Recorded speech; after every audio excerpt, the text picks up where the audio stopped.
A experiência hoje ela é vital para o empreendedor, porque senão, se fosse só refém do preço, tá, o consumidor ele iria direto comprar no supermercado. Tá? Então, porque o supermercado hoje, a gente não consegue romper a barreira dos R$80. Por que não consegue romper a barreira dos R$80? Porque o foco do supermercado é preço, a gôndola não fala. A gôndola do supermercado não fala. E essa venda consultiva dos empreendedores, ela, além de ser uma forma de tu catequizar esse consumidor, tu leva outros momentos. Tá? Então, para tu romper a barreira do preço, tu tem que contar enredo, storytelling, né? Tu tem que contar história, que a manus, por exemplo, é mãos em latim. Olá, sejam todos muito bem-vindos ao Pod Venda Mais Vinho, segunda edição. Uma edição super especial aqui do Grupo Venda Mais Vinho, né? Conectando empresários e também estratégias para você, empreendedor do vinho, vender mais, né? E se desenvolver no mercado de vinhos, que essa é a missão aqui da nossa empresa. E na primeira edição, nós do Pod Venda Mais Vinhos, nós recebemos empresários de diversos segmentos, né, de lojas físicas, e-commerces, importadoras, vinícolas, levando muitas estratégias aí para vocês. E nessa segunda edição, eu tenho aqui a minha fiel escudeira, já apresento aqui para vocês, né, a minha sócia da vida, a minha sócia do coração, onde essa segunda edição vai ser a edição do Casal do Vinho. E para você que está aqui pela primeira vez, meu nome é Diego Bertolini, sou empreendedor, mentor de negócios, né, e cofundador do Grupo Venda Mais Vinho, né, esse ecossistema que já impactou mais de 4.500 negócios de vinhos. E nessa edição aqui do Pod Venda Mais Vinhos, como já dei um spoiler, eu estou recebendo aqui minha sócia, meu amor, né, porque a gente também empreende em casal, Daniela Bertolini. Muito bem-vinda, né, à segunda edição aqui do Pod Venda Mais Vinho. Ai, obrigada, meu amor. E aí? Eu não tomei, não bebi, não fiz nada, né? É, mas faz parte. Então, aqui, novamente, ó, um brinde. Um brinde. E aí, meu amor? Conta pra mim, essa segunda edição do Pod Venda Mais Vinho, ela tem essa conexão também com muitos empreendedores, porque, né, muitos nossos mentorandos e muitos empreendedores também empreendem em casal, né? Eu acho que essa ideia surgiu principalmente porque tudo que a gente vai fazer é o casal do vinho, né? Começou com o Vitor Damasio, quando a gente começou a fazer a mentoria do Vitor Damasio, ele disse, e aí, casal do vinho? E aí, no decorrer do processo, todo mundo, e aí, casal do vinho? Eu acho que ficou a questão do casal do vinho e a gente entende que a grande maioria dos nossos empreendedores, dos nossos mentorados, enfim, quem nos acompanha, empreende em casal. E aí, para ajudar eles a entender o processo do empreender em casal, a gente resolveu fazer essa edição, que na verdade o Diego me apresentou, mas quem faz as perguntas sou eu, no caso. Não, mas é isso aí, né? Então, eu fiz a introdução e a gente começa assim, porque a vida como ela é, os bastidores do negócio, né? A gente atua aqui no Grupo Venda Mais Vinho, né? A Dani, né? Agora saindo um pouquinho dos bastidores, né, porque ela faz todo o trabalho de administração, posicionamento do digital, toda a questão da nossa estratégia aqui da nossa empresa para a gente estar levando aí um grande suporte para os nossos empreendedores. Mas Dani, hoje a gente vai estar trazendo algumas sacadas para o empreendedor, para o profissional do vinho. Qual vai ser a temática de hoje? A temática de hoje é experiência. A gente vai falar sobre experiência. E o vinho não é só produto, né? Ele tem muito a questão da experiência, não é? Exatamente. Então a gente começa com o vinho, Diego, é um produto ou uma experiência? Olha, o vinho, ele é uma assemblagem, eu acho que de estratégias, porque, né, ele deixa de ser apenas uma garrafa, né? E ele conecta as pessoas através de momentos, né? Então hoje a gente fala muito em relação ao Figiência, né, que é o físico, digital mais a experiência, que nada mais é, né, do que a presença da garrafa. Hoje são 60 mil rótulos hoje de vinhos no Brasil, mas o atendimento, a experiência, né? Também a degustação, as pessoas querem provar, querem conhecer também um pouco do storytelling, né? Do que está por trás da garrafa. Então tudo isso é a experiência, né? A experiência não é apenas abrir garrafa, a degustação. A experiência também é momentos que você vive dentro de uma loja, é você absorver conteúdos através de educação. Eu sempre falo, né, que uma loja hoje, no formato de adega, né, ela está fadada a morrer, tá? Porque hoje a experiência é a humanização no atendimento e também a questão de você levar, né, uma jornada do consumidor através também do digital. Então, meu amor, eu até ia te perguntar aonde tu acha que os empreendedores mais erram nesse processo de experiência? E aí tu engatou e foi respondendo tudo, né? Mas aonde que tu acha realmente, que tu identifica onde eles mais erram na hora de pensar em produto e experiência? Eu acho que o grande ponto, acho que do empreendedor do vinho, né? O vinho, ele tem toda essa questão da paixão, né? O empreendedor do vinho, é difícil tu ver um cara apenas racional, um cara que está apenas 100% pelo negócio. O empreendedor do vinho, ele tem essa questão do envolvimento com a bebida, com a cultura, né, de gostar da experiência, né, do que o vinho proporciona. O que eu vejo onde eles mais erram é concentrar 80% ou até 90% do esforço em relação ao produto, né? Sim, uma curadoria de um portfólio ou para uma vinícola, a elaboração de um produto, ela é essencial.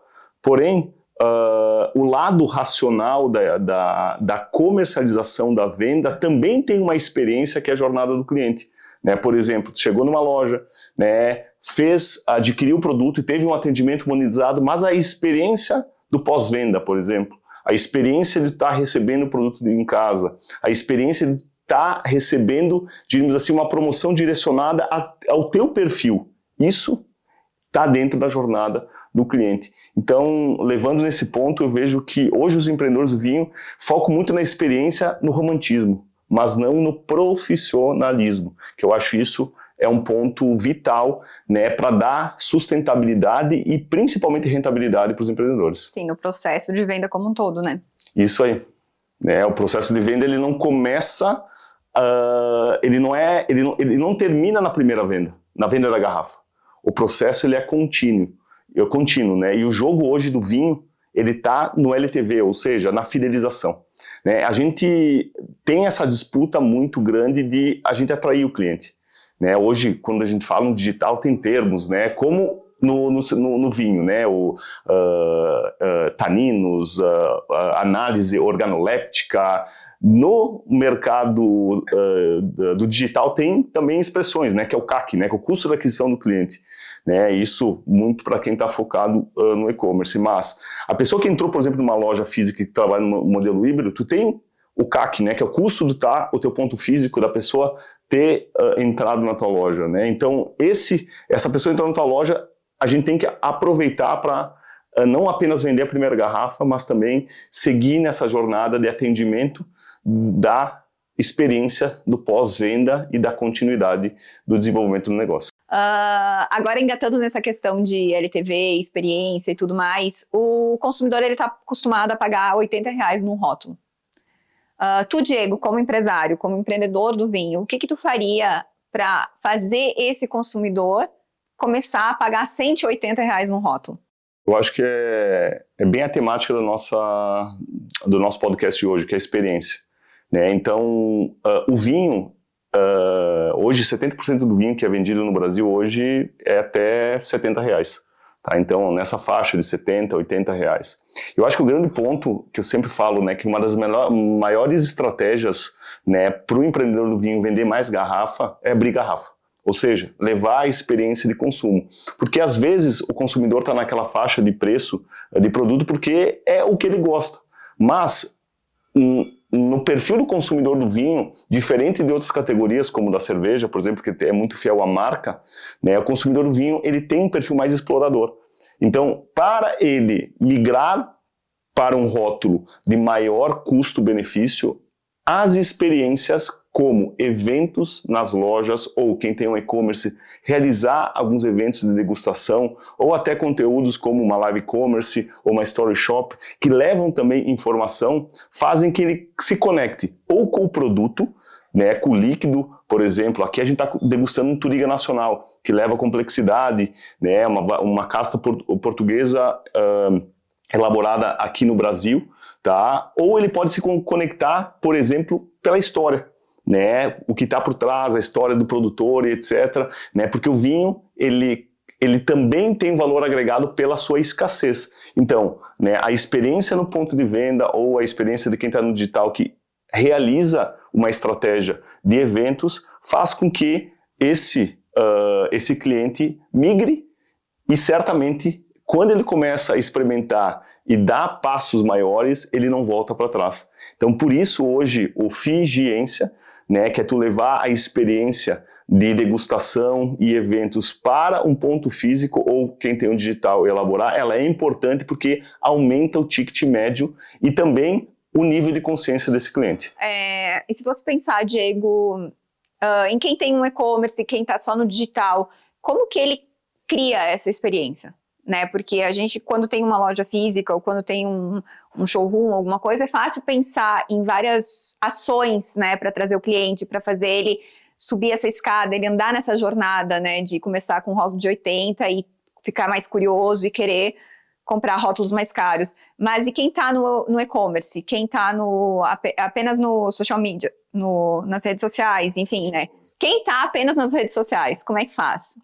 Olha, aí é migrar de estratégias, né? Então, hoje quem tem um e-commerce pode desenvolver, por exemplo, um clube de vinhos, mas esse clube de vinhos, por exemplo, ele pode ter algumas experiências para os assinantes desse clube, né? Onde ele pode ter alguns eventos pontuais em locais terceiros, né? Por exemplo, ele pode estar num restaurante parceiro, né, levando esses rótulos e aumentando esse nível de consciência. Então, quem está no e-commerce ou no social commerce, por exemplo, ele pode estar desenvolvendo eventos próprios em restaurantes, né, para também migrar de estratégias para levar essas experiências em relação a ticket médios. Ou também ele pode estar participando de algumas feiras, por exemplo, né, às vezes algumas feiras específicas de vinho ou feiras gastronômicas também, para levar e também se rentabilizar através de degustação, né? Então hoje quem está no digital também pode implementar estratégias de quem tem um ponto físico, né? Ou por exemplo um e-commerce, tem vários mentorandos nossos que também implementam isso, eles desenvolvem um showroom de terceiro, que é uma outra estratégia, um modelo que nos Estados Unidos é muito comentado, que é o Store in Store, é que você desenvolve uma loja dentro de uma loja, ou a loja num restaurante. Então, o grande ponto são várias estratégias que tu pode estar migrando e levando essa experiência, né, para aumentar ponto de contato, né, que cada canal de venda tem um ponto de contato, e também levar experiências, né? Então, o grande ponto é o empreendedor tem que entender onde estão as oportunidades na região, porque o e-commerce é a nível nacional, ou também identificar aonde ele tem uma rede de relacionamento para implementar esse tipo de estratégia. Então é algo que é muito alinhado ao perfil desse empreendedor e também as oportunidades que ele tem no raio de atuação dele ou na própria região.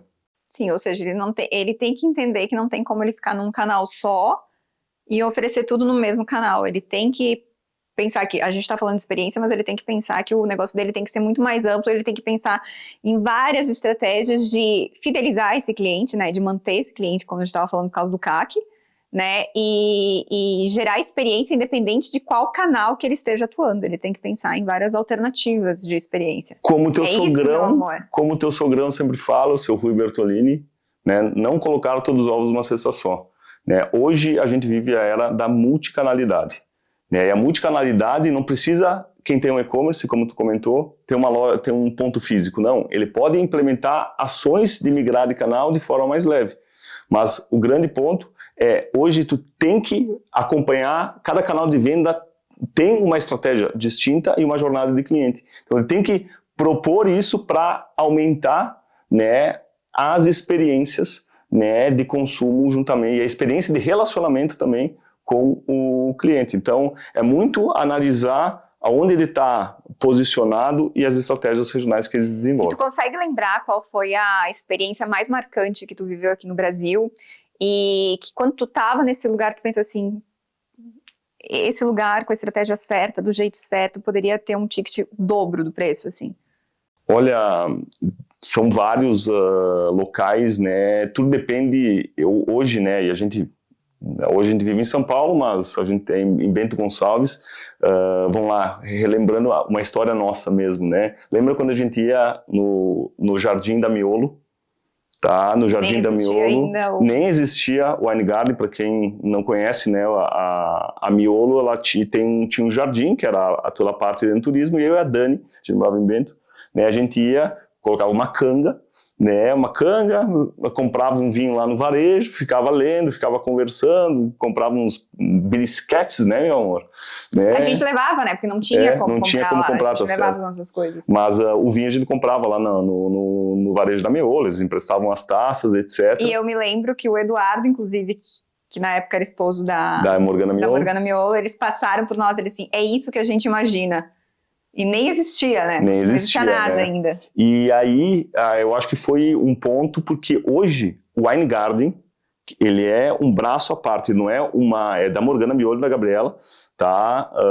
O Wine Garden é o maior cliente de on-trade, né? Para quem não está relacionado, on-trade é consumo no local. Ele é o maior cliente da Miolo no Brasil, tá? Já chegou 5.000 garrafas consumidas no mês, dentro do quintal da Miolo. Então, vamos lá, a gente tinha aquela experiência porque a gente queria pé na grama, né? E a gente foi buscar porque a gente morava em apartamento, a gente queria o pátio, né? E hoje a gente tem a oportunidade de viver em casa e não trocaria mais, né, em relação a esse contexto, mas eles viram, olha a jornada do cliente aqui, olha a experiência incrível que eles estão se proporcionando dentro de um lugar que já estava pronto. E elas colocaram pallets, né? Colocaram pallets, um trailer de um negócio simples de baixo investimento que se tornou o maior cliente da Miolo no Brasil. Então, às vezes, eu acho que é muito recado para os empreendedores cara, às vezes a gente pensa em algo muito mirabolante, mas às vezes o óbvio está na nossa frente. Então essa foi uma experiência incrível que elas super se monetizaram, né, já chegaram a faturar mais de quase 10 milhões de reais no ano, né, num negócio que já estava pronto ali, com pallets, gastronomia finger food, né, tábuas de frio e garrafa de vinho e taça de polietilene, né, que não pode, né, como é um lugar aberto, com fluxo de pessoas, não pode taça de cristal. E pensando assim, que nós somos sócios da Manus, né, que é uma vinícola, pensando nos nossos mentorados, pensando em todos os negócios que tu já acompanhou, assim, o que afirmou, assim, na questão de experiência, ou alguma ação, alguma coisa que ficou memorável, assim, pra ti, que tu disse assim, não, isso aqui vale a pena investir, olha só a diferença que dá pequenas ações ou coisas, tem alguma coisa que é memorável, assim, que, tipo, saiu para outro patamar a partir de uma ação? Olha, a gente até voltou, acho que está totalmente conectado na questão da experiência, né? Quando a gente fala de eventos, né? Uma vez, os negócios de vinho eram muito monobloco, digamos assim. Tu tinha a adega, tu tinha e-commerce, a gente tinha a importadora ou vinícola que vendia para o B2B, né? E a pandemia, ela deu um chacoalhão. Ela fez literalmente uma assemblagem nas estratégias, né, porque tirou as pessoas, às vezes, da zona de conforto. Não, eu apenas trabalho na minha loja como adega. Não, eu trabalho como e-commerce. Tinha Wine.com, que ela vendia o e-commerce, mas o foco dela era clube de vinho. Tá? Então tinha clube de vinho, a Evino era flash sales, só vendia kits promocionais. E quando veio a pandemia, né, que o digital cresceu, tá? E também as lojas físicas fecharam, porque não tinha, as pessoas ficaram reclusas, né? Mudou muito, e quando voltou para o novo normal, diríamos assim, as pessoas não queriam apenas receber o vinho em casa e consumir. Então teve um pico no digital. Mas os eventos das lojas, né? Então as lojas que apenas tinham um formato de adega, elas tiveram que se reinventar. E uma coisa que a gente bate muito, faz 2 anos, né, em todas as aulas, a gente já está com 87 aulas, agora essa semana vai para 88 aulas, né, a gente sempre fala, olha, o FIGIência, né, que é uma coisa que o Grupo Venda Mais Vinho bate, né, que é a experiência de levar estratégias, né, desse modelo de loja híbrida, ela foi algo que mudou o jogo, e uma loja que ela não oferece essa esteira, né, de produtos e serviços, ela deixa de se monetizar, mas principalmente a experiência de abrir garrafa, de se monetizar com um evento, com um mini curso de degustação, ela aumenta o ticket médio. E ela principalmente é algo marcante, é que nem a gente lembra, né, da Miolo, né, até hoje. Eu não lembro só da Miolo. O que eu lembro, assim, falando em experiência, que eu não vivia isso, foi quando a gente começou a namorar. Lembra aquele restaurantezinho que tinha, era um bistrozinho que tinha ali perto de casa, que eles fizeram o jantar grego lá, que a gente quebrava os pratos e coisa. Eu nunca tinha participado de nada parecido, assim. Não fazia parte da minha vida, experiência, essas coisas, assim. E isso ficou tão marcante, foi, imagina, 13 anos atrás, foi a primeira vez que eu vivi uma experiência em algum lugar, assim.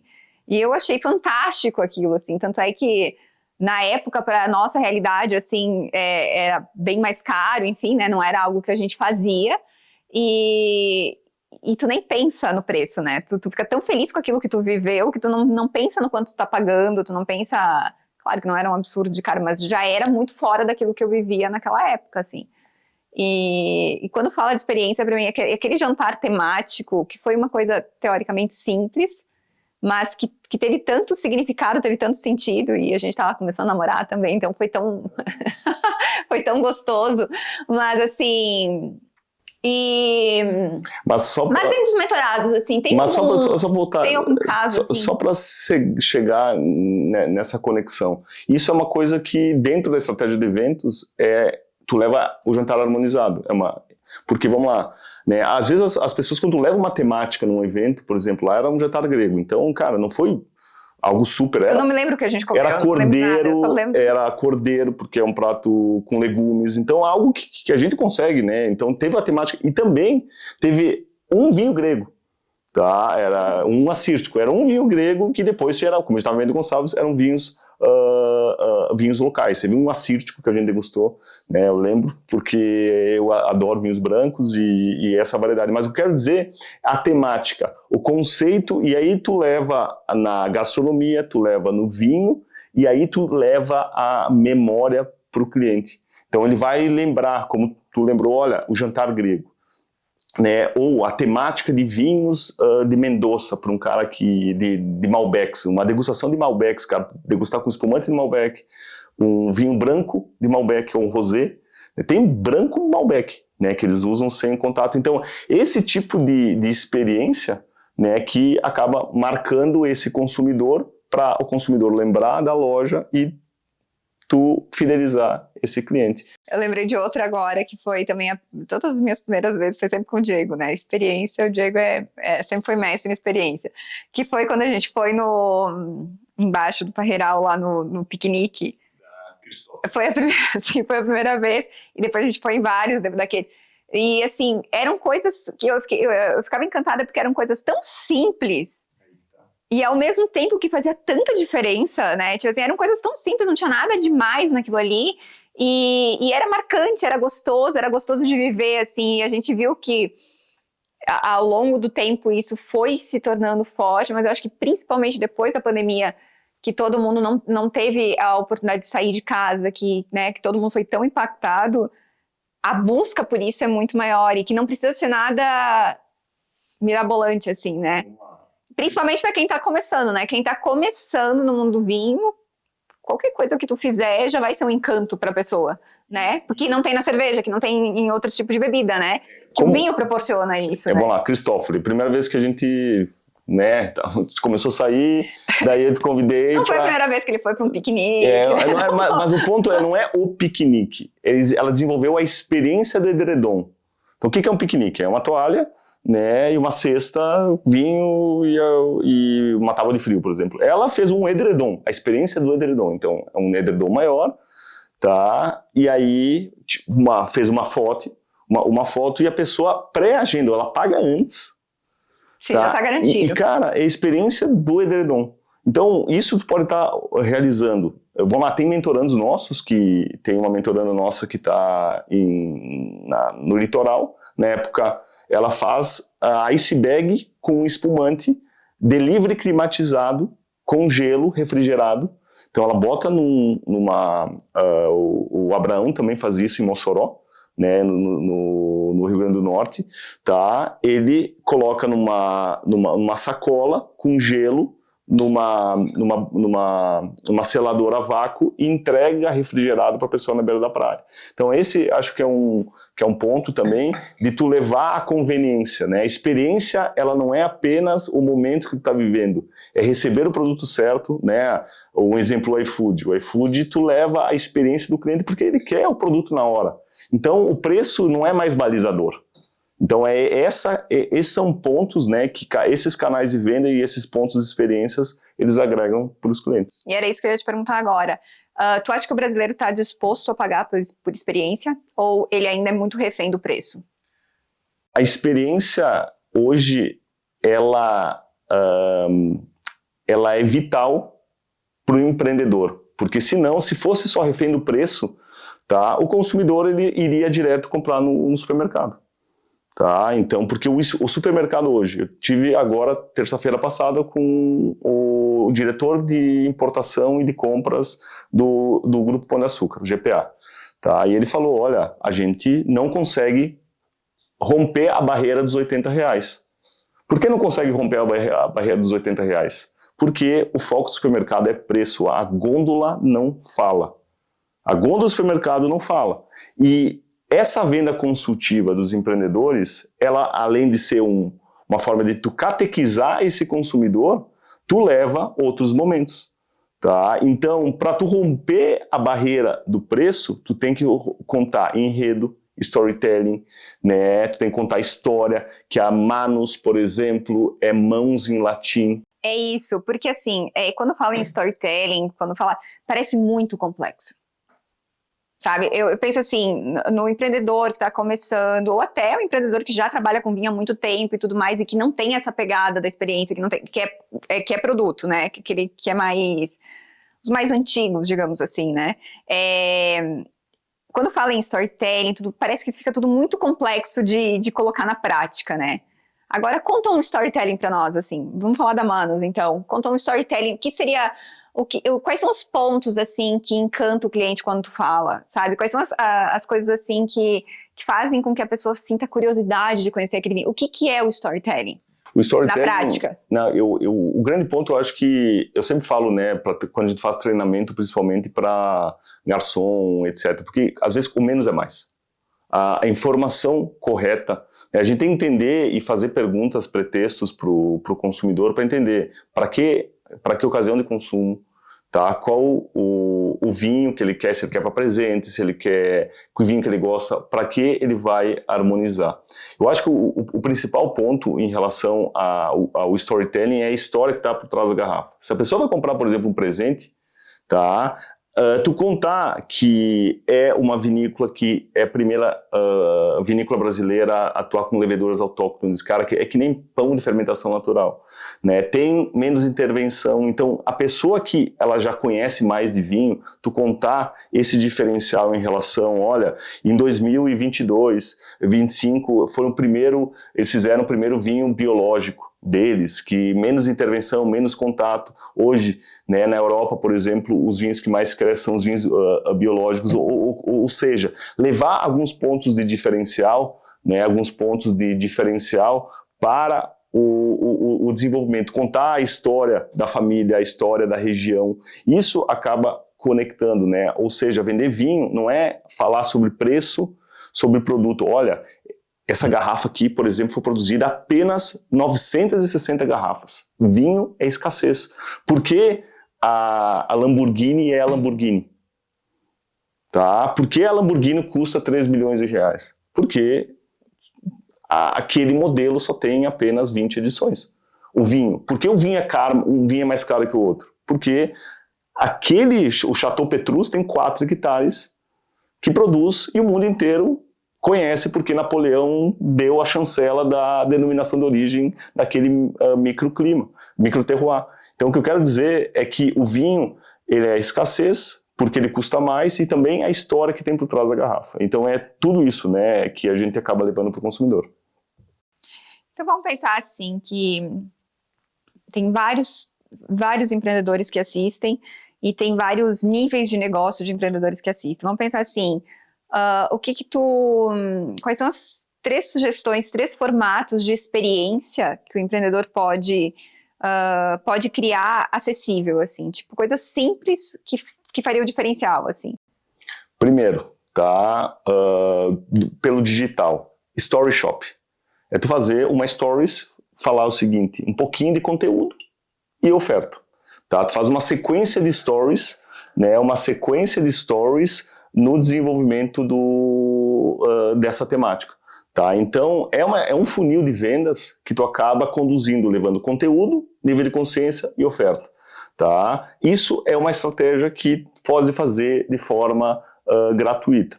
Tá? Gratuita usando o funil, a ferramenta dos stories. Né? Um outro é a questão do happy wine. Dentro de uma esteira, eu sempre falo esteira, e tu tem escala de produtos e serviços. Tu pode desenvolver um happy wine. Tem gente que não quer ir para uma loja ou para um bar de vinhos ter aula de vinho. Tá? Às vezes a pessoa quer lá sentar e beber e comer uma tábua de frio.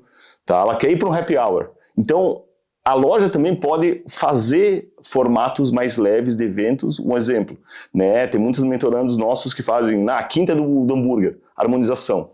Né? Enfim, faz um hambúrguer e, claro, tudo cobrando. Tá? E tipo, a quarta-feira com a taça em dose dupla. Tá? Ou seja, para a pessoa ir lá experimentar, você pegar o contato e vender. Então são níveis de eventos que tu dá vida à loja e a pessoa paga pela taça, ela degusta outros produtos e tu pode estar conduzindo novas experiências. Então esse é o modelo de tu plugar o físico com a experiência. Né? Ou seja, desenvolver eventos leves que tu comercializa, mas que tu dê vida à loja. Porque senão vira uma loja apenas de garrafa e isso, né, tá fadado a morrer. E como que a gente pode medir o resultado de uma experiência, de um evento, alguma coisa, pós-evento? Né? Como que o empreendedor consegue entender se aquela ação trouxe realmente resultado para ele, tirando só a venda da noite? Quem não tem número e processo dá tiro cego. Tá? Por quê? Dentro de um evento, primeiro, eu sempre falo, tu nunca abre garrafa e não cobra. Tu tem que monetizar. O evento ele tem que ser uma forma de tu trazer receita. Ah, mas Diego, depois como eu gero conversão de garrafa? Tu pode dar um cashback, por exemplo, se o evento custa, tem um CMV, o custo de R$120, tu cobra 180 e dá R$50 de cashback, por exemplo. Então, é uma estratégia para tu fisgar esse cliente. Mas depois, a venda, ela não termina no evento. Então, o evento, ele é feito para você trazer, abrir a garrafa, né? Então, dentro do evento, mas eu só sirvo os rótulos mais vendidos? Não. Eu pego um dos meus queridinhos mais vendidos, mas 4 do sortimento que vende menos para o quê? Eu aumentar o ticket médio, eu levar novidades para o meu cliente. Então, esse eu acho que é um ponto bem interessante. E depois, né, se foram 12 pessoas, eu faço pós-venda. E aí tem a experiência da venda ativa. Faço pós-venda, tá? Vejo o que a pessoa mais gostou no dia da noite para tu levar um rótulo para outros momentos de formato de venda ativa. Ou seja, né, dentro de uma loja, tu tem que ter informação, tem que ter um CRM. Né? E não é mais aquela coisa, o atendente ele conhece o perfil do cliente. Mas, cara, tu tem que ter processo, tu tem que jogar, se o cliente gostou daquele produto, tem que jogar para um CRM para o quê? Tu ter um fluxo de atendimento e não deixar tudo na memória. Independente do tamanho do negócio, tu já tem que pensar no negócio. É ser pequeno, mas agir como grande, né? Porque assim, tu não sabe se aquele teu atendente vai ficar contigo, então assim, tu não pode perder nada, né? Tu tem que, a vida da loja, do negócio, tem que continuar independente das coisas que aconteçam, né? Então, se tu não tem um CRM, se tu não tem um histórico, se tu não tem tudo muito registrado, tu fica muito na mão de quem tá ali naquele momento, né? E aí depois, aquele atendente, tu vai colocar processo para ele. Tá? E esse ele vai ter que, ele vai abrir o painel do vendedor, vai ter que fazer X contatos, tá? E aí tu cria o processo e tu também joga a cenourinha para ele, que ele pode ganhar mais com isso. E aí, uma dor de muitos, mas é muito caro ter CRM é complexo. Não, cara. É que nem tu tem Motorola e troca pelo iPhone. Cara, no início tu vai ter que se acostumar um pouquinho, que a configuração é diferente, mas depois que tu pega, né, o jeito, as coisas vão acontecer. Ou seja, né, o eu presa não pode ficar na cabeça, tem que ir para um CRM, tanto para quem tem um e-commerce, tanto para quem tem uma loja física. E, gente, esses processos, eles vão ajudar a tu metrificar, tá? E tu dar foco e direcionamento para o teu atendente, ou, né, tanto numa loja física, como também para um e-commerce. Porque todo mundo acha que a IA vai resolver tudo. A IA, ela sim, ela vai ajudar muito e está evoluindo ainda num pré-atendimento. Mas o humano, ele vai fazer essa conversão, o humano, né, esse atendente vai envelopar essa experiência, e isso faz toda a diferença no negócio do vinho, a venda consultiva e a humanização. Sim, a IA, ela traz agilidade e eficiência, né, mas não tem como substituir, né, o humano, o atendimento, o jeito de explicar, o carinho. Por exemplo, né, eu acho que esse ponto é bem importante. Tem alguns mentorandos nossos, tá, que começaram a jogar tráfego para delivery, ou seja, anúncio pago, né, dentro de um criativo, que é um anúncio, que tu joga para esse cliente. E aí jogava direto para o WhatsApp, porque não tinha e-commerce. E aí o que acontece? Jogava, a pessoa, oi, tudo bem? Tá, eu gostaria de um vinho. E aí tu tinha 7, às vezes 3, 4, 5, 6 horas, ou 45 minutos depois, uma resposta. Então a IA, ela vai acelerar esse pré-atendimento, tá? Ele vai passou à vontade. Já passou à vontade. Então a IA, ela vai fazer esse pré-atendimento, mas quem vai finalizar é a pessoa, é o atendente, né, que vai estar motivado no desenvolvimento do negócio. Agora vamos para a polêmica. Boa, vou tomar um vinho até, vai ficar mais molinho. A experiência com vinho, ela é elitizada? Vamos lá, tudo depende do posicionamento do teu negócio. Tu pode torná-la elitizada ou democrática. Um exemplo nosso. E como tornar democrática sem perder valor? Vamos lá, o simples e bom gosto. Um edredom, uma cesta, taças de acrílico, de polietileno, que é democrático, porque locais públicos tu não pode ter acesso ao vidro, né? Ou, por exemplo, agora, né, a gente desenvolveu aqui do Grupo Venda Mais Vinho aquele projeto com a Bol. A Bol, né, para quem você não conhece, é a maior fornecedor de latas do Brasil. A lata é uma forma de acessibilidade, de tu levar o vinho de forma mais democrática, tá, para o consumidor. Então, a pessoa, o consumidor, ele quer ter acesso ao vinho, tá? Ele quer ter acesso ao produto. Então, tu pode levar algo de bom gosto com um ótimo custo-benefício. Dentro das nossas compras coletivas, a gente tem lá vinho chileno por R$22, que ele pode vender com uma margem boa a R$49,90. Ele pode levar um vinho no Happy Wine a R$49,90 na ponta, né, com 100% de margem, e levar uma experiência acessível, ou até uma lata por R$19,90, né, de espumante. Então, eu vejo que a elitização, quem faz muito é o mercado, fazia muito no passado, tá? Porque pelo todo esse lado do romantismo. Mas hoje, né, o novo consumidor, ele busca saudabilidade, ele quer ter acesso ao produto, e hoje as novas empresas, né, esse novo perfil de empreendedor do vinho, ele está buscando fatias, né, para estar aproximando o vinho do consumidor. E se a gente vai pensar na equipe, como que tu começa a treinar a tua equipe para ela não vender só garrafa? Como treinar ela para ela vender experiência? O que é o treinar ela para ela vender experiência? Não focar apenas no produto, na história e ouvir mais do que falar. Tá? Porque lembra quando a gente foi, né, 3 anos atrás, logo que a gente veio morar para São Paulo, a gente foi para uma loja no Shopping Guatemi, no Shopping Barueri, né, e no Shopping Guatemi, lá de Alphaville. Tá, a gente foi lá e aí eu entrei numa loja de vinhos e o atendente chegou, eu estava na gôndola de vinho branco, o atendente chegou assim, esse tem fermentação malolática. O que é fermentação malolática? Eu não acho que a gente deveria ter falado o nome da loja. Não tenho ideia do que é fermentação malolática.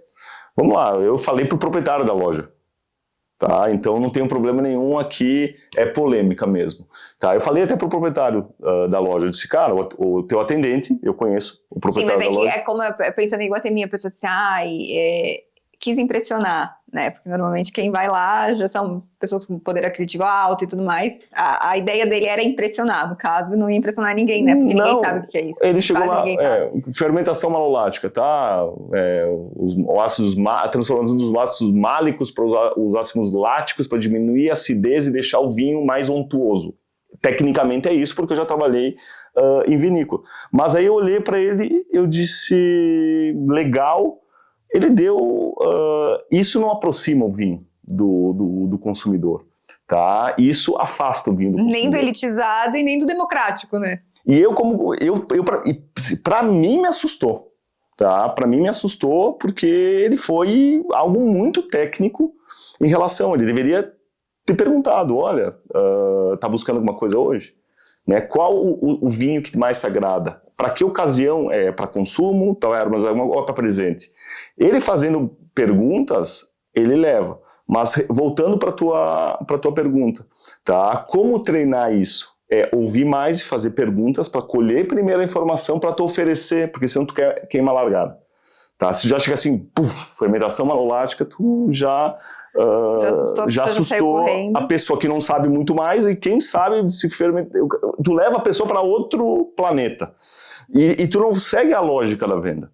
Então, e outra coisa, eu sempre busco, né, principalmente na metodologia de vários restaurantes, lá em parceria com a Brasel, que a gente tem desenvolvido, tá, não só falar sobre a característica do produto, mas falar sobre a história do produtor, a história da região, tá? Isso leva a essa conexão. Então, não só falar sobre o produto em si, tá? É falar sobre a história e também um ponto muito importante que é a harmonização. As pessoas, elas pensam no vinho na refeição, tá? Tipo, por exemplo, por isso a gente vê no supermercado, né, na área de peixes, a gente vê muitos que a gente chama de cross merchandising, né, que é colocar produtos na zona dos peixes que harmonizam com aquilo lá, porque a pessoa, vou fazer um peixe, vinho, tá lá com acessibilidade. Então é fazer esse tipo de pergunta, não só falar tecnicamente do produto, tá, e falar também da história por trás daquela garrafa. Tava pensando, né, que eu fico doida quando a gente chega num lugar assim, tu vê quanta oportunidade as pessoas muitas vezes acabam perdendo de coisas simples, né? Que nem tu falou assim, tu vai ali numa peixaria escolher, cara, entrega o combo completo, entendeu? Tu vai faturar mais, né? Vai aumentar teu ticket e a pessoa vai ficar muito encantada em chegar para comprar uma carne, um peixe ou qualquer coisa assim e já ter um vinho ali que pode levar no combo, assim, não sei se faz sentido isso, mas quando hoje a gente olha muito, né, para os lugares, parece que vinho ele casa em todos os lugares, né? A minha mãe tem salão de beleza e tem vinhos lá, cara, a mulherada enlouquece, entendeu? Adora, compra, porque vai lá, vai se arrumar, vai arrumar cabelo e tudo, e aí já sai com o seu vinho pro jantar, então assim, todo lugar é uma oportunidade de ter vinho, assim, todo lugar não, né, mas assim, muitos lugares tem uma oportunidade de ter vinho, que tu vai aumentar o teu ticket, tu vai oferecer mais serviço pro teu cliente, sabe? Vai facilitar mais ainda a vida dele. Então, essas facilidades, assim, né? E eu gosto, né? Eu gosto de inovação, tá? Eu fui um cara que sempre, né, tu participou de várias aventuras, né, meu amor? Foi pra China comigo, né, quando a gente foi trabalhar. Não fui contigo, Austrália. Você foi, eu fui atrás. Fui atrás. Foi pra Austrália, né, quando a gente foi fazer o MBA lá na Austrália, mas eu acho que essa questão da gente olhar para fora para implementar dentro, o Brasil, ele é um país que a gente tem tudo para fazer. O Brasil está 15 anos atrás, mercadologicamente, no vinho, do que os Estados Unidos. Por exemplo, hoje os Estados Unidos, 15 anos atrás, ele tinha um consumo per capita de 3 litros, que nem o Brasil hoje. Hoje ele está em 12. É o maior mercado de volume e de valor no mundo, porque houve essa evolução. Tá? E o Brasil está caminhando, o Brasil, México e Japão, dados da OIV e da Wine Intelligence, são os mercados mais promissores, porque tem demanda reprimida de novos consumidores, tá? E não aumenta só o volume, aumenta o valor. Tá? Eu acho que esse que é um ponto de inovação, né? De estar desenvolvendo. Mas o principal ponto é a gestão da categoria. É que nem a Cleo, né? A tua mãe, né? Minha sogrona. Ela no salão de beleza, o que ela fez? Ela colocou dentro, né, no planograma do salão dela, e o que selecionou? Primeiro portfólio, cara, vou botar a clientela dela. A clientela dela.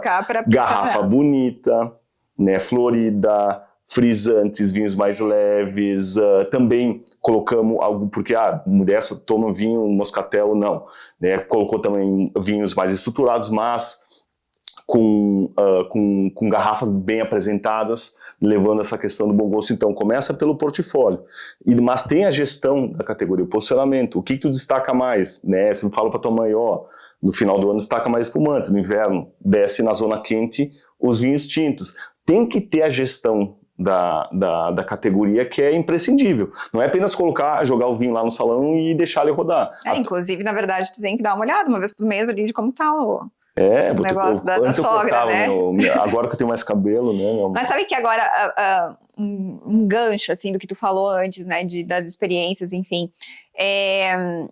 que muitas vezes tem essa questão de trabalhar com vinho, ser apaixonado por vinho, e nada. Assim, tem os dois lados. Eu acho que a gente vê e é comprovado que a grande 90%, até mais, a maioria das pessoas, dos empreendedores que trabalham com vinho, eles são apaixonados por vinho, eles amam todo esse universo.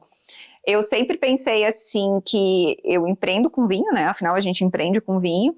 Mas assim, eu sempre pensei que não era por ser apaixonada por vinho, não pelo negócio, pela oportunidade e tudo mais. Mas fazendo uma retrospectiva, assim, o trabalhar com vinho foi... as experiências foram infinitas, assim, né? A gente viajou o mundo inteiro, né, muitos lugares do mundo, pelo vinho. Todas as nossas experiências, o vinho está presente, né? Então, assim, ele traz algo muito especial, assim, para quem está empreendendo, porque tu vai em busca do teu negócio, tu vai buscar experiência para oferecer para o teu cliente, e aí tu tem que estar realmente tendo um arsenal de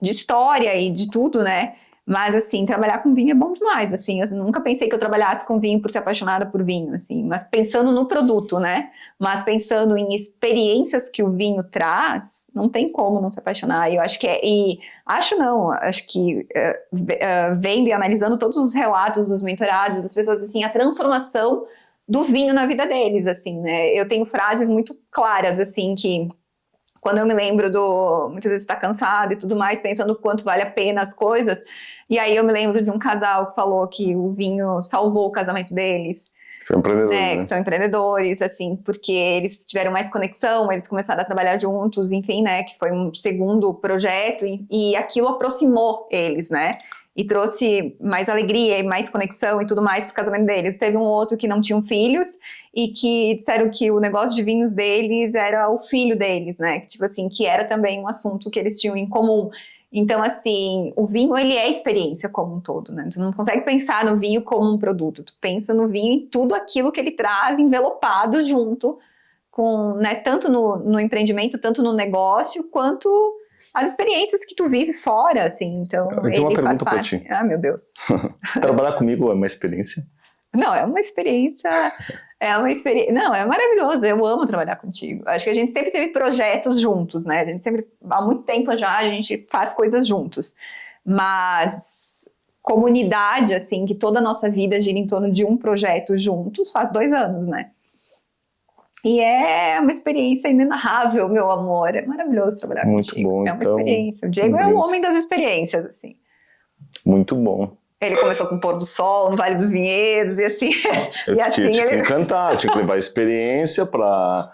Eu não sei se isso me deixava feliz ou se me irritava, né? Porque eu sabia que não era a primeira experiência que tu estava tendo, mas assim, todas as experiências de fato que eu vivi foi relacionada ao vinho e foi contigo, assim, de coisas diferentes que eu vivenciei. Realmente, assim, o vinho, ele traz algo muito maior. É por isso que a gente entende que muitos dos empreendedores estão e não abrem mão de trabalhar com isso, porque ele trouxe um sentido diferente para a vida, né? Porém, aí eu acho que tem tudo a ver com experiência, porque é o que razão, ele traz, tem né? a emoção, mas tem a razão. Não, com certeza. E eu acho que uma das coisas que eu falo muito, né?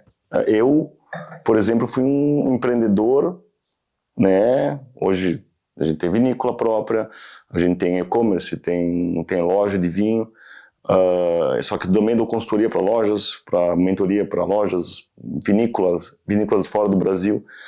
E a gente vê que o grande ponto para esse empreendedor é levar o lado racional também, tá? Para que isso apenas não seja um hobby.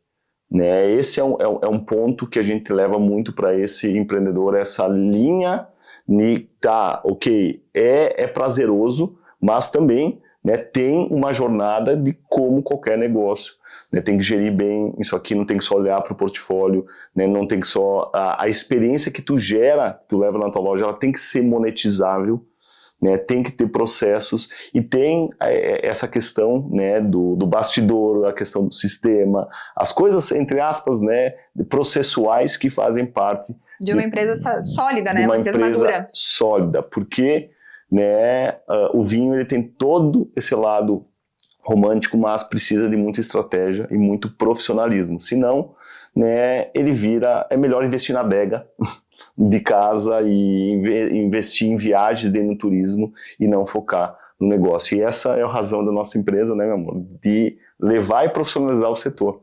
Né, mas eu vejo uma mudança muito clara, assim, não só no nosso posicionamento nos últimos 2 anos, mas eu vejo hoje o nosso público, né, o perfil dos nossos mentorados, enfim, todo mundo que acompanha, são pessoas mais maduras e não mais maduras em idade, mas mais maduras em projeto. O vinho não é só um hobby, né? A grande maioria não é um segundo plano, não, é onde ele viu oportunidade e viu todos esses braços que dá para ter dentro do próprio negócio e que é uma fortaleza, né? E que faz realmente as coisas renderem, assim. Então, para mim é muito claro que hoje sim tem os tem os do hobby, assim, mas é a minoria, né? Hoje, a maioria realmente está pensando como um negócio, como um plano A, como estruturar, como deixar saudável, como deixar sólido, sabe? E por mais que ele tenha esse encantamento, assim, E justamente por ele ter esse encantamento que tu quer que o negócio dê certo, porque tu quer continuar vivendo isso, né? E principalmente o que eu entendi, porque como a gente veio de Bento Gonçalves, Pé Franco, uma região onde é o berço do vinho no Brasil, a gente estudou e eu tenho clientes que são produtores de vinho na Itália, a gente tem mentorandos na França, Itália, Portugal, Chile e Argentina. Tá? Um grande ponto, o que eu vi, que vai mudar, e eu acho que a nossa empresa ela tem esse papel fundamental. E é só o começo, tá? Né? É só o começo. E ela tem um papel fundamental, é que o empreendedor que não é pé franco, né, traduzindo, né, o empreendedor que ele não é 100%, ele tem um outro negócio ou já teve uma outra experiência profissional, ele vem com menos vício. Tá? Ele vem com menos vício para implementar estratégias no negócio, porque normalmente, né, o produtor como um todo, e às vezes, né, até na nossa vinícola, a gente tem que puxar o freio. Tem que puxar o freio da paixão. Da paixão para a gente ir para a razão, né, em relação ao desenvolvimento do projeto. Então, esse empreendedor, que às vezes vem de fora, ele tem menos vício e ele sai na frente do que um cara que sempre trabalhou com vinho, ou sempre estudou sobre vinho, conhece sobre tudo. Não, tu tem que entender o mercado e tu tem que ouvir o cliente para responder com estratégias. Então é isso, né? O consumidor de vinho, ele quer ouvir muito mais história, ele quer conexão, ele quer um bom atendimento, ele não quer ficar recebendo uma dose, né, de uma enxurrada de informação, ele quer que a expectativa seja atendida na medida certa, não tem que entregar mais nem menos, é levar o ideal para que ele tenha essa experiência, porque às vezes a gente acha que fazer uma super experiência de vinho é colocar taça Riedel, que é uma marca austríaca de taças, que é incrível. Não, cara, tu pode trabalhar com uma taça de semicristal, ou até uma taça de vidro, ou uma lata com canudo dentro de um estádio de futebol onde tu quer ter experiência com vinho. Por exemplo, o show do Maroon 5, por exemplo. Cara, estava vendendo vinho em lata. E vendeu 30%, né, isso são dados da Bol. Nesse show, dessa ativação, vendeu 30% do total dos alcoólicos do bar, vendeu espumante em lata. Desculpa, frisante em lata. Tá? Porque o vinho estava lá com acesso e não podia ter taça. E aí as pessoas que estavam no show do Maroon 5 tiveram a oportunidade de consumir vinho, e tinha lá uma pessoa com uma lata atrás nas costas, com um negócio, vendo vinho, né? E a pessoa, vinho, ela estava óbvia que ela ia encontrar água, cerveja, e ela teve acesso, quero o produto, e vendeu 3.900 latas de frisante e tirando vinhos brancos e outros produtos. Então, o vinho precisa acessibilidade. Então, por isso, novos empreendedores com uma visão mais conectada a consumo vão levar capilaridade, que eu chamo presença, juntamente ao consumidor, porque a gente só consome 3 litros per capita. Uruguai são 17, Argentina 22, Estados Unidos 12, Portugal 62. Então a gente tem tudo para fazer nesse mercado, né, meu amor? E tu acha que o cliente volta pelo rótulo ou pelo que ele viveu no lugar, pela experiência que ele viveu? Os dois. O que fideliza o cliente é portfólio, tá? É portfólio, é atendimento e experiência. É uma assemblagem de estratégias que leva. E a experiência, quando eu falo, não é abrir garrafa, não é só o jantar harmonizado, a experiência do pós-venda e da recorrência e do contato. E aí se pluga sistema, processos e acompanhamento desse cliente. Mas Diego, eu tenho que ligar. A gente mentorou uma empresa que saiu, lembra? Uma das primeiras empresas que eu dei consultoria, 19 milhões de reais. Foi para 122. Foi para 122 milhões de reais, com 72 atendentes de telemarketing, de WhatsApp e de venda ativa. Então, a gente viveu isso, a gente viu isso que isso é possível. Esse foi um movimento que começou há 5 anos atrás, né? E agora, pensando em 5 anos para frente, assim, quais são os movimentos que tu enxerga que vai fazer aumentar mais o ticket, que vai fazer o negócio ficar mais sólido como um todo? Uma assemblagem de estratégias.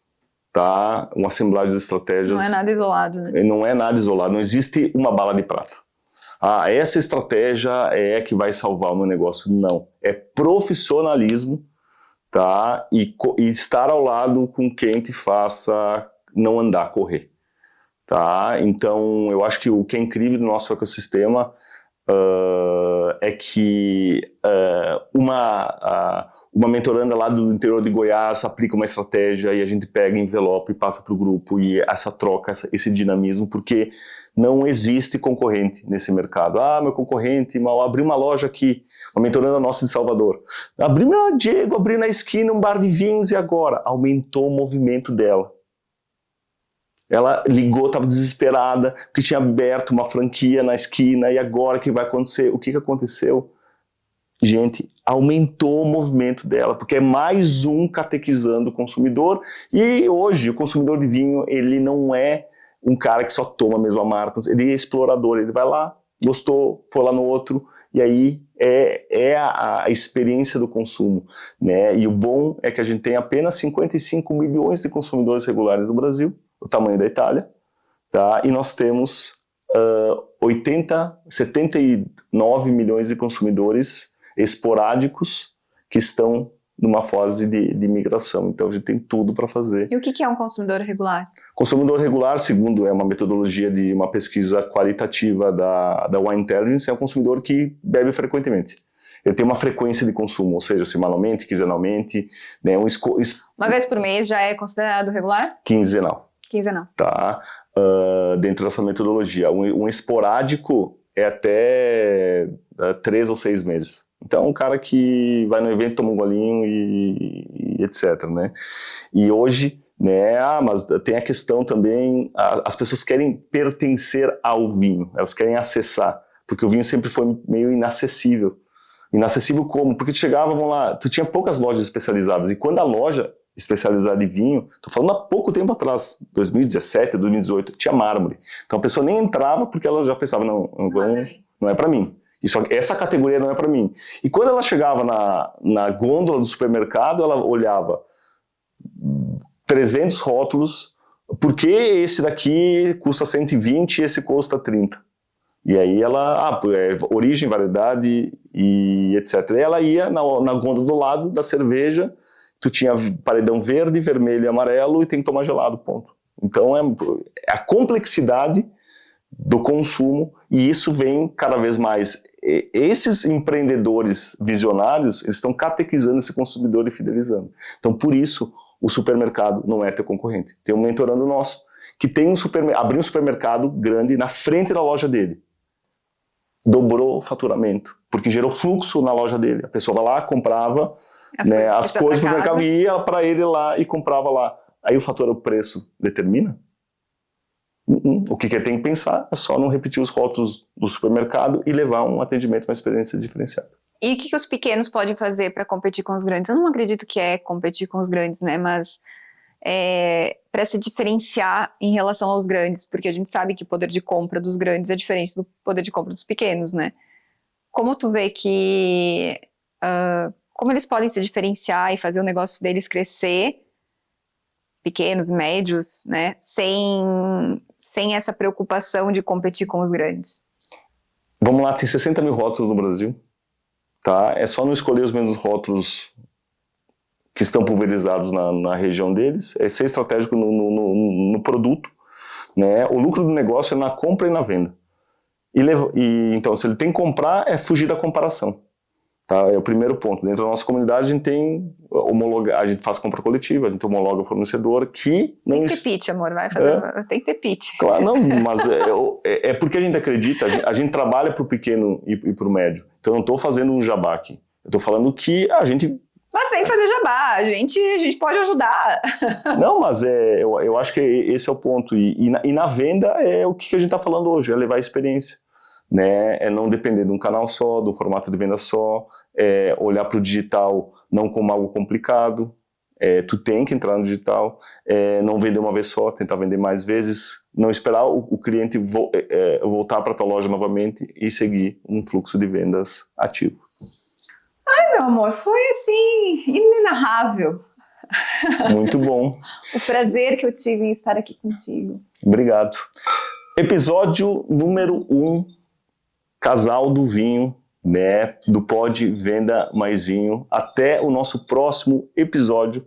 Não deixe de deixar aqui o seu comentário, deixar aqui também o seu like, compartilhar esse conteúdo, que o nosso objetivo aqui do Casal do Vinho é aumentar o bom gosto do vinho no Brasil, né, através da qualificação profissional, aumentar a cultura do vinho, através da democratizar o bom gosto. Democratizar o bom gosto. Ele não pertence só à elite, né? Ele democratizar o bom gosto através da qualificação profissional, né, e a capilaridade, que é a distribuição de empreendedores de vinho de norte a sul do Brasil, pelo físico, digital e pela experiência. E se a pessoa precisa de uma ajuda no negócio dela, o que ela pode fazer nesse momento? Se inscrever? Nesse momento ela pode, no link aqui embaixo, aplicar para o Diagnóstico 360.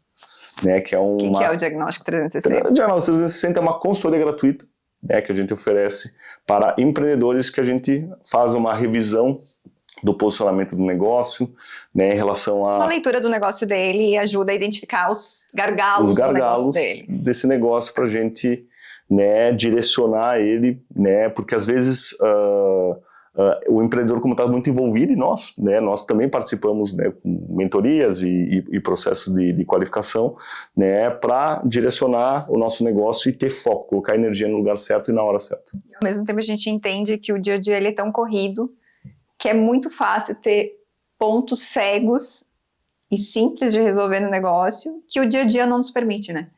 É isso aí. Porque a gente está sempre ali buscando, correndo. E um olhar de fora é sempre interessante dentro do nosso negócio para a gente conseguir identificar e tratar pontualmente cada desafio, né? Cada jornada. Então, aplique aqui no Diagnóstico 360 e te vejo no próximo episódio do Pod Venda Mais Vinho, especial Casal do Vinho. Beijo, meu amor, te amo.